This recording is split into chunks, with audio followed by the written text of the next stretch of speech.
स्वातंत्र्यपूर्व व स्वातंत्र्यानंतरच्या काळातही पत्रकारांची भूमिका मोलाची राहिली आहे. लेखणीच्या माध्यमातून पत्रकारांनी सर्वसामान्य माणसाला न्याय देण्याचे सेवाव्रत कायम ठेवले. एक मोठा वारसा जिल्ह्याच्या पत्रकारितेला असून पत्रकारांचा सन्मान आयुष्यभर बाळगू असे प्रतिपादन राज्याचे आदिवासी विकास मंत्री डॉक्टर अशोक उईके यांनी केले. ते महाराष्ट्र श्रमिक पत्रकार संघ संलग्नित यवतमाळ जिल्हा श्रमिक पत्रकार संघाचे आयोजित केलेल्या आचार्य बाळशास्त्री जांभेकर यांच्या जयंती दिनानिमित्त आयोजित कार्यक्रमात बोलत होते.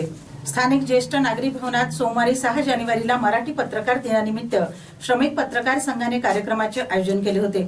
यावेळी मंत्री अशोक उईके कार्यक्रमाच्या अध्यक्षस्थानी होते, तर प्रमुख अतिथी म्हणून जिल्हा माहिती अधिकारी मंगेश वरकड, ज्येष्ठ पत्रकार अनिरुद्ध पांडे, श्रमिक पत्रकार संघाचे जिल्हाध्यक्ष श्रीकांत राऊत, सचिव अमोल ढोणे विचारपीठावर उपस्थित होते. प्रारंभी आचार्य बाळशास्त्री जांभेकर यांच्या प्रतिमेचे पूजन मान्यवरांनी केले. मराठी भाषेतील पहिले दर्पण हे वृत्तपत्र 6 जानेवारी 1832 रोजी सुरू झाले. पहिला अंक 6 जानेवारीला निघाल्याने राज्य शासनाने हा दिवस पत्रकार दिन म्हणून घोषित केला. यावेळी बोलताना मंत्री उईके यांनी जिल्ह्यातील पत्रकारांसोबत असलेल्या आपल्या ऋणानुबंधावरही भाष्य केले. लेखणीच्या माध्यमातून संविधानातील अधिकार व हक्क सर्वसामान्य माणसांपर्यंत पोहोचविण्याची भूमिका पत्रकारांची राहिली आहे. मला सर्वच पत्रकारांबद्दल आदर असल्याचेही उईके म्हणाले. आगामी काळात एक चांगले आरोग्य शिबिर घेण्याच्या दृष्टीने आपले सहकार्य राहील असेही त्यांनी स्पष्ट केले. सोबतच पत्रकार भवनाच्या संदर्भातही पुढाकार घेऊन मदत करू अशी ग्वाही त्यांनी दिली. राज्यात नसेल असे पत्रकार भवन यवतमाळात निर्माण झाले पाहिजे अशी अपेक्षा त्यांनी व्यक्त केली. त्यासाठी आपण पुढाकार घेऊ अशी हमी त्यांनी दिली. कार्यक्रमाचे अतिथी तथा जिल्हा माहिती अधिकारी मंगेश वरकड यांनीही आपल्या भाषणातून जिल्ह्यातील पत्रकारांची भूमिका नेहमी सहकार्याची राहत असल्याचे भाष्य केले. तर ज्येष्ठ पत्रकार अनिरुद्ध पांडे यांनी पत्रकारितेच्या बदलत्या संदर्भावर भाष्य केले. एखादी बातमी सुटल्याची खंत वाटणे हे पत्रकारिता जिवंत असल्याचे लक्षण होय असेही ते म्हणाले. कुणासोबत कसेही संबंध असले तरी पत्रकाराने सत्य मांडले पाहिजे असे मत त्यांनी व्यक्त केले. प्रास्ताविकातून श्रमिक पत्रकार संघाची भूमिका अध्यक्ष श्रीकांत राऊत यांनी मांडली. कार्यक्रमाचे संचालन केशव सवाळकर यांनी केले, तर आभार सुरेंद्र राऊत यांनी मानले.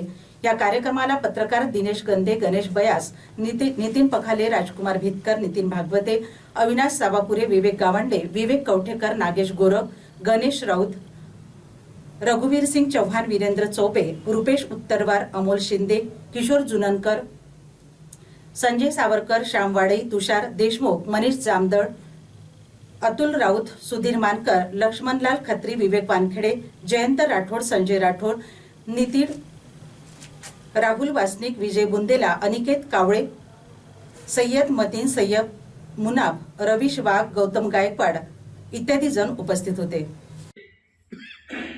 भूमिका कशी असते? स्वातंत्र्याच्या पूर्वी असलेली पत्रकारांची भूमिका, स्वातंत्र्याच्या नंतरची पत्रकारांची भूमिका सारखीच. जेव्हा भारताला स्वातंत्र्य नव्हतं त्या काळात सुद्धा पत्रकार बांधवांनी लेखणीच्या माध्यमातून जे योग्य ते दिशा देण्याचं काम पत्रकार बांधवांनी केलं. भारताला स्वातंत्र्य मिळाल्यानंतर सुद्धा माझ्या पत्रकार बांधवांची महत्वाची भूमिका आहे. विश्वरत्न डॉक्टर बाबासाहेब आंबेडकरांनी दिलेल्या संविधानाच्या अधीन राहून बाबासाहेबांचे हक्क आणि अधिकार आणि नेतृत्व पोहोचवण्याचं काम जर कोणी केलं असेल तर या पत्रकार बांधवांना आहे.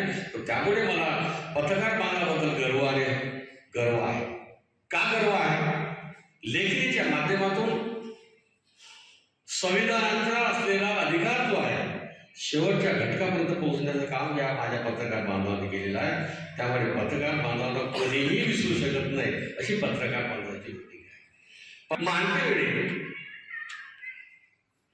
व्यक्तिमत्वाच्या आधारे, त्यांच्या बुद्धिमत्तेच्या आधारे ती भूमिका. त्याच्या मराठी पत्रकारितेच्या पर्वाची सुरुवात झाली. हा दिवस संपूर्ण भारतभर आपण मराठी पत्रकार दिवस म्हणून साजरा करत असतो. स्वातंत्र्यपूर्व काळातील पत्रकारिता आपल्या सगळ्यांना माहित आहे, ती समाज प्रबोधनपर पत्रकारिता होती. काही वर्तमानपत्र हे स्वातंत्र्य लढ्यासाठी नागरिकांना प्रोत्साहित करणे, त्यांना तयार करणे यासाठी सुद्धा पत्रकारिता त्या काळात होत होती. आता तशी पत्रकारिता राहिली नाही, आपल्या सगळ्यांना माहिती आहे. 20 वर्षापूर्वी 25 वर्षापूर्वी वार्ताहरांनी किंवा जिल्हा स्तरावर काम करणाऱ्या पत्रकारांनी जी बातमी लिहायची ती बातमी छापून यायची. आता आपण बघतोय की आता बातमीवर मर्यादा निर्माण झालेल्या आहेत.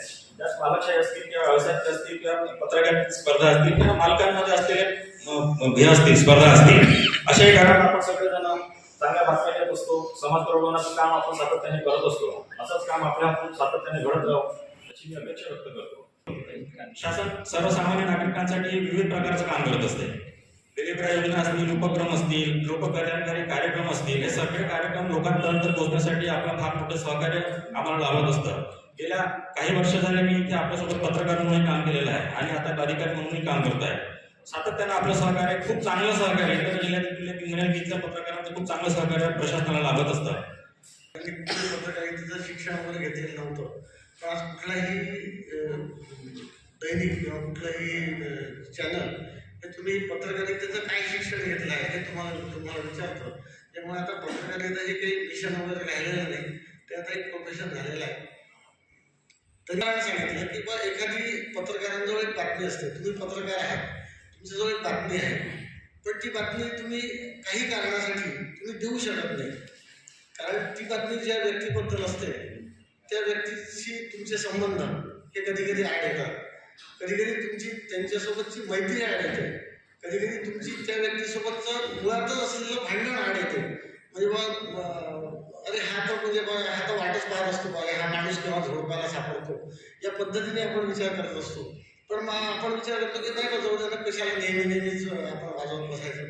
कधी कधी आपण त्या व्यक्तीसोबत केलेला त्या व्यक्तीसोबत आपल्याला खाऊ जेवू घातलेला ॲड, कधी त्यांच्याकडे केलेलं जेवण ॲड येते, कधी त्यांच्याकडे केलेला चहासुद्धा ॲड येतो, कधी कधी आपण केलेला असतो दिवाळीचा फराळ तो ॲड येतो. कधी कधी तर तुम्ही एक असं स्पेसिफिक नाव न घेता एक वाक्य म्हटलं होतं त्यावेळेला की कधी कधी तर त्या माणसाच्या पाठीवरून फिरलेला हातही आपला ॲड येतो आणि आपण ती बातमी देऊ शकत नाही. त्याने एक सांगितलं की अशी बातमी देण्याची खंत तुम्हाला वाटते, तुम्हाला ते शल्य जोपर्यंत तुमच्या मनात आहे तोपर्यंत असं समजा की तुमच्यातला पत्रकार जागा आहे. पत्रकार दिन असावा तो मला हे अजूनही आठवतं. त्या पद्धतीने मीही काम करण्याचा प्रयत्न केला. आपणही सर्व करूया आणि पुन्हा एकदा मी सर्वांना शुभेच्छा देतो. मुळात हे सर्व कार्यक्रम घेत असताना सर आमची सगळ्यांची धावपळी सुरूच असते. अनेकांना वेळेचंही देखील बंधन राहतं आणि हे सगळं वेळ काळ पाहून त्यातून वेळ काढून संघटना ही जी पत्रकारांची आहे ती पुढे नेण्याचा आमचा प्रयत्न आहे. आणि यापुढे देखील पत्रकारांसाठी, यवतमाळच्या पत्रकारांसाठी कुठेतरी पत्रकार भवन यवतमाळ झालं पाहिजे अशी अनेक दिवसांची एक इच्छा आहे.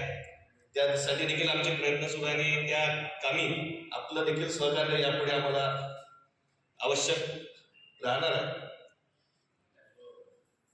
आणि भरीव कार्य हे झालं पाहिजे आणि शासनाकडून देखील आमची तशी अपेक्षा राहणार आहे आणि त्यासाठी आपल्या मुलाचं सहकार्य आम्हाला लागणार आहे. आजच्या पत्रकार दिनानिमित्त आपल्यामध्ये जे प्रमुख पाहुणे आणि अध्यक्ष म्हणून जे उपस्थित आहेत त्यांचा मी सुरुवातीला परिचय करून देतो. अशोक उईके सर हे आपल्या सगळ्यांना तसे परिचित आहेतच. त्यांची राजकीय जी जडणघडण आहे ती मुळात बुलढाणा जिल्ह्यात जरी झाली असली तरी ते मूळ निवासी यवतमाळ जिल्ह्याचे आहे. वणीमध्ये, घोणसामध्ये त्यांचं शिक्षण झालेलं आहे. अमरावतीमध्ये देखील त्यांचं शिक्षण झालेलं आहे आणि त्यांनी PhD देखील केलेली आहे आणि म्हणूनच ते डॉक्टर, प्राचार्य हे अगोदरच आहे आणि आता आदिवासी विकास मंत्री म्हणून आपल्या जिल्ह्याचे प्रतिनिधित्व ते राज्यात करीत आहेत. सरांचं सहकार्य हे लागेल अशी अपेक्षा या ठिकाणी व्यक्त करतो. आपले प्रमुख अतिथी मंगेश वरकड हे आपल्याच पत्रकार बांधवांपैकी एक आहे. यवतमाळमध्ये त्यांनी मला वाटतं लोकदूत, सकाळ, लोकमत अशा वृत्तपत्रांमध्ये वरकड सरांनी काम केलेलं आहे. यासोबत चंद्रपूर, वर्धा, अमरावती येथे ते जिल्हा माहिती अधिकारी म्हणून त्यांनी काम केलेलं आहे. मुंबईला मंत्रालयात देखील त्यांच्या कामाचा अनुभव आहे. दिल्लीमध्ये महाराष्ट्र परिचय केंद्रात देखील त्यांनी काही वर्ष काम केलेलं आहे. या प्रास्ताविक परिचयानंतर